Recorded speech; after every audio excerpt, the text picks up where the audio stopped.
অভ্যুত্থানের শহীদ পরিবারের সদস্যবৃন্দ, জুলাই গণ অভ্যুত্থানে আমাদের আহত যোদ্ধাবৃন্দ এবং সারা দেশ থেকে আগত জাতীয় নাগরিক পার্টির নেতা কর্মীবৃন্দ, আসসালামু আলাইকুম। আজ ঐতিহাসিক ৩রা আগস্ট, আমাদের ১ বছর পার হচ্ছে। এই ৩রা আগস্টে ঠিক ১ বছর আগে, ঠিক ৩৬৫ দিন আগে আমরা এই শহীদ মিনারে সমাবেত হয়েছিলাম। আপনাদের সহ বাংলাদেশের মানুষ, এই ঢাকা শহরের মানুষ নেমে এসেছিল এই শহীদ মিনারে। এই শহীদ মিনার থেকে আমরা ঘোষণা করেছিলাম ফ্যাসিবাদী ব্যবস্থা বিলোপের সেই ঐতিহাসিক এক দফা। এই ঐতিহাসিক এক দফা কোনো ব্যক্তির পক্ষ থেকে নয়, কোনো দলের পক্ষ থেকে নয়, কোনো সংগঠনের পক্ষ থেকে ঘোষণা করা হয় নাই। সেই দিন এক দফা ঘোষণা করা হয়েছিল বাংলাদেশের জনগণের পক্ষ থেকে, বাংলাদেশের অভ্যুত্থানকারী ছাত্র জনতার পক্ষ থেকে। ফলে এক দফার প্রকৃত ঘোষক হলেন বাংলাদেশের জনগণ, বাংলাদেশের অভ্যুত্থানকারী ছাত্র জনতা এবং আমাদের শহীদ ভাই ও বোনেরা। আমাদের এই এক দফা ঘোষণার একটা ঐতিহাসিক প্রেক্ষাপট ছিল। 1/11-এর সময় থেকে আওয়ামী ফ্যাসিবাদের ভিত্তি তৈরি করা হয়েছিল। 15-16 বছর বাংলাদেশে কোনো গণতন্ত্র ছিল না, ভোটাধিকার ছিল না, গুম খুন নির্যাতন, মানবাধিকার হরণ হয়েছে, গণহত্যা হয়েছে। সর্বশেষ কোটা সংস্কার আন্দোলন 2024-এ শিক্ষার্থীদের ন্যায্য আন্দোলনে সন্ত্রাসী ফ্যাসিস্ট পুলিশ বাহিনী নির্মমভাবে গুলি চালিয়ে আমাদের ভাই বোনদেরকে শহীদ করেছিল। আপনারা এই ইতিহাস সবই জানেন, আমি পুনরাবৃত্তি করব না আজকে। বাংলাদেশের জনগণ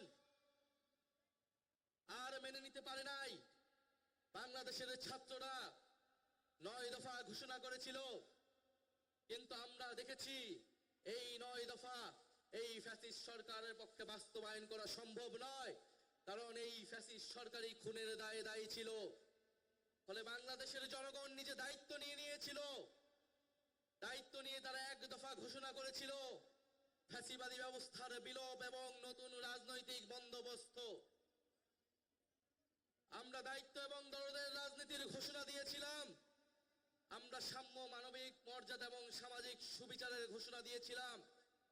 আমরা বলেছিলাম আমরা এমন একটা রাজনৈতিক বন্দোবস্ত প্রতিষ্ঠা করব যেখানে স্বৈরতন্ত্র আর কখনোই ফিরে আসতে পারবে না, যেখানে ফ্যাসিবাদ আর কখনোই ফিরে আসতে পারবে না।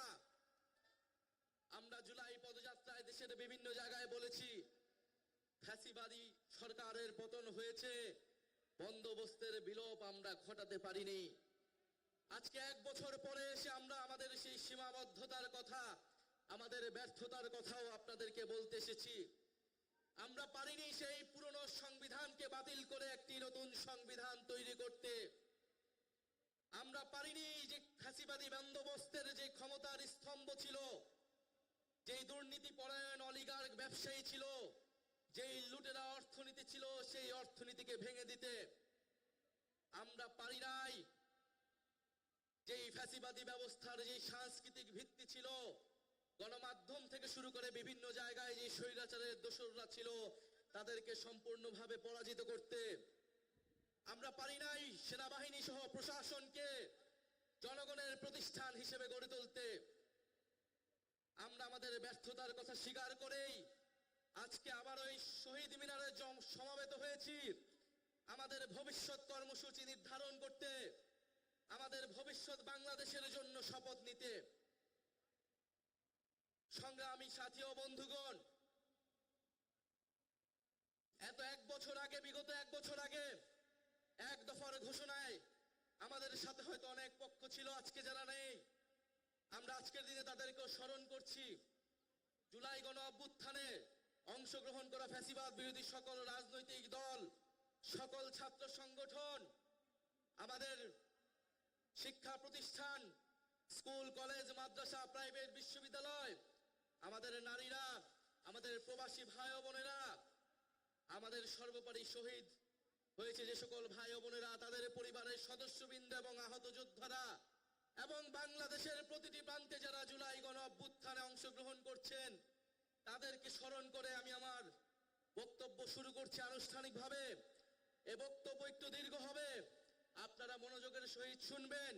আমরা ভবিষ্যতে কি রাজনীতি করব, আমরা কেমন বাংলাদেশ তৈরি করতে চাই, তার রূপকল্প আছে আজকের এই বক্তব্য।